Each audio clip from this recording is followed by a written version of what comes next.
The contractor questioned my ability to do it. Yeah, that was the interesting part of the interview for me was that interaction with the contractor, and it was like automation engineer versus automation engineer, which seemed a bit contentious, and not from my part.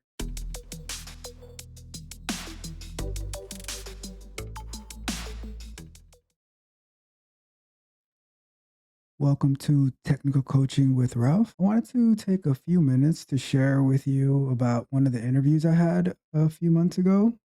This is when I was actively looking for a job. This interview is with one of the top media companies, one of the top TV networks. And I just wanted to give you a little bit of detail about how that interview went and get some of my thoughts about it. So this interview was kind of expedited. I When I actually had the interview, I completed the interview with five people over the course of a 3 hour Zoom call, and which was fine. The interesting thing about it was that I met with a HR representative to start off the meeting, and then it was with the director, a software engineer, and they also brought in a contractor who was in the QA field. So this person works closely with them, but doesn't work for them.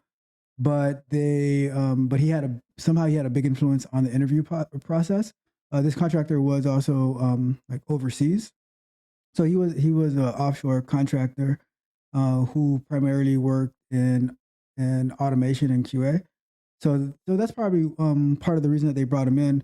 But it's interesting that someone who doesn't officially work for the company has such a big influence on the decisions that the company would make. But either way, um, I was asked a series of questions about testing and automation, and I know I answered them correctly. So I don't know what exactly went wrong. But one of the things that I found interesting was when I mentioned that I was working on my framework to add the ability to do parallel testing with Selenium WebDriver using the test in G in a way that it didn't um, in a way that it didn't cause issues where like the drivers would be shared across one another, and it would cause the test to pretty much go crazy and fail. The contractor questioned my ability to do it in the way that I was suggesting that I was working on doing it, as in it wasn't possible, which does lead to another video that we'll discuss in the future about when you know that you're going to do something, but other people doubt you, especially like in interviews, how to handle that. But either way, I went through the whole interview. I met with the director, the software engineer, the the contractor, and then I also met with like the hiring manager, the person who would be the boss.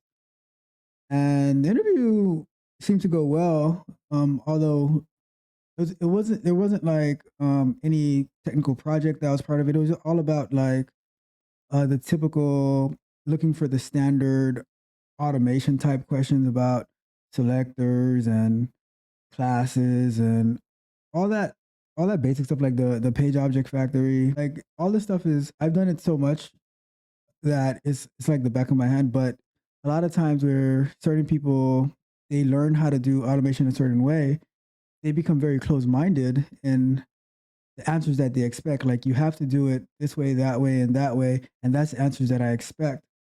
They're not their mind isn't open to the ways that people can think critically into solving these different situations. And part of this channel, a big focus is on critical thinking. We don't believe that there's one way to do something. If something works and it's more efficient, then we're going to adopt that practice. So yeah, that was the interesting part of the interview for me. was that interaction with the contractor, and it was like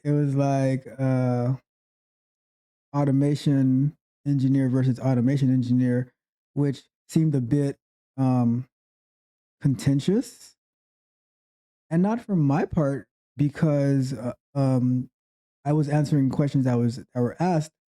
If you don't like, and this is advice if someone is interviewing, if you don't like the answer that the interviewee gave, that's their answer. Accept it. Like you don't have to try to force them to get to a particular answer. So like when I interview, I'll ask questions because I want to hear how they think, the train of mind, and their train of thought, and then I go from there. But I'm not going to interrogate someone during an interview where I'm looking to potentially hire this person to come work with me, but we're starting off in the interview on a contentious basis. I just think that it doesn't help anybody. But either way, I didn't hear from that company until 5 months after interviewing, and I just received the email that they weren't going to move forward with my position, which is totally fine because I had already accepted an offer. Like, let me see, maybe 5 days after having the interview. But it just was interesting how that interview process went, and to my knowledge, to this day, this position still isn't filled. So they expedited the interview, and I know that they were looking for somebody to fill that role for a very long time, but then they still haven't filled it. So their train of thought, and then I go from there. But I'm not going to interrogate someone during an interview where I'm looking to potentially hire this person to come work with me, but we're starting off in the interview on a contentious basis. I just think that it doesn't help anybody.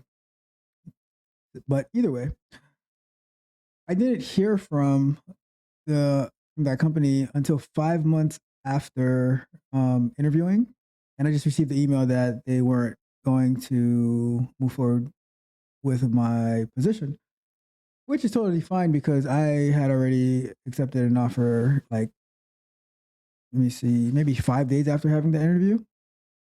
But it just was interesting how that interview process went, and to my knowledge, to this day, this position still isn't filled. So they expedited the interview, and I know that they were looking for somebody to fill that role for a very long time, but then they still haven't filled it. So it makes me wonder, when these companies say that they do have this need, is it really a need? Because for me, if I have a need, I'm going to find a solution for it in a expedited way. I'm not going to have my company suffer because I'm indecisive, you know? So that was just my thoughts on that particular interview. Let me know what you think, if you've ever had any interviews, situations like that, where the people that you were interviewing with, they were trying to lead you down to get to the answer that they wanted.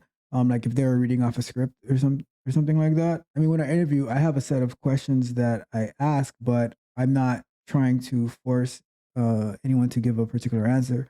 I just want to know how you think and how you got to your conclusions. And one more thing, I think that I think that companies that use technical projects, they have a more accurate insight into your abilities. But that doesn't negate, after you do that technical project, them asking you questions about it. What did you do? Just to make sure that you actually did do it. Having a technical project is important, and being able to explain your work, show your work, is very important as well. But yeah, so like I said earlier, let me know what you think. If you've had any interviews that were similar to that, and how did you handle it? We will be having a video about how to handle certain interviews and preparations and all that good stuff. So once again, thanks for watching, and I look forward to talking to you next time. If you enjoyed the fascinating information shared in this video and you want more, Be sure to hit the subscribe button to Tech Coach Ralph to be notified for new videos.